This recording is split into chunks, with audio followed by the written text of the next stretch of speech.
Hi friends, there's a couple things I want to show you today and tell you about a cool activity I did in class today. I teach a 7th and 8th grade general music class, and right now we're studying jazz, and the first thing the kids had to learn was some jazz vocabulary terms and their definitions, and we are using Artie's Jazz Pack from Artie Almeida. It's kind of more for elementary students, but the content in it is right on the money and super simple, so it's easy to adapt for older kids. So they were practicing their vocabulary words and they were bored out of their gourd. So I said, we're going to do something a little bit different. And I decided to make some flashcards. I wanted them to have a tournament where they would have to play a game to memorize and be able to identify these terms. So I'm like, how can I get some flashcards that the kids can use for a memory game? How can I print these out easily? The ones that came with my set were missing. That's happened to you, I'm sure. So I found this website. It's called www.kitskicks.com/flashcards. It's, as you can see, this super not pretty and modern looking website. It's kind of an old-fashioned looking website, but it worked great.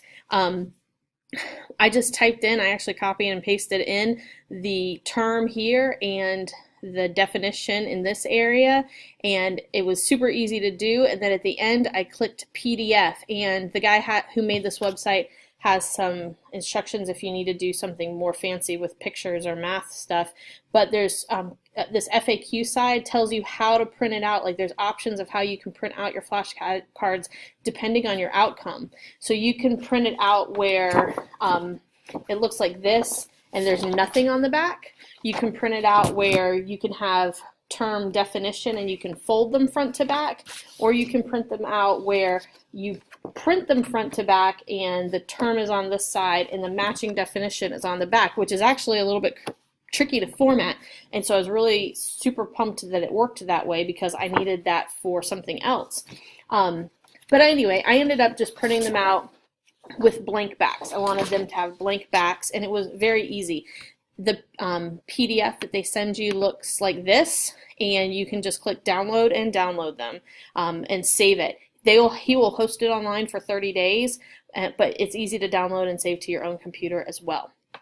All right, so I ended up printing out a couple packs of these flashcards, and every set is blank on the back and has the term on the front, and I printed them out with different colors so I could tell which sets went together really easy and really fast because I knew middle schoolers would be playing with them.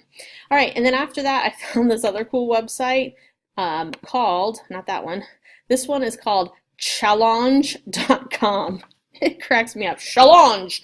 And it makes tournament brackets for you. And it was so easy to use. You have to make an account. I actually connected it with my Facebook account.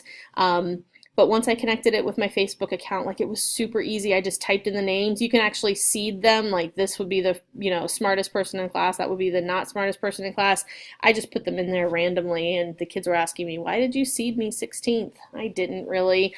I just did it random. So they went through, and the game was to play a memory game, like memory from when you were in kindergarten, where you would have all of the cards face down on a table. You would pick two off the table, and if they matched, you kept them. If they didn't match, you put them back down, and then it was the other person's turn. And so every time you found a match, you kept it. Whoever had the most matches at the end won the game, and they moved on to the next round of the tournament. And I actually had them. My kids are so competitive, and they love football. So I said the people on the top half of the bracket, these are all the AFC teams. The people on the bottom side of the bracket are the NFC teams.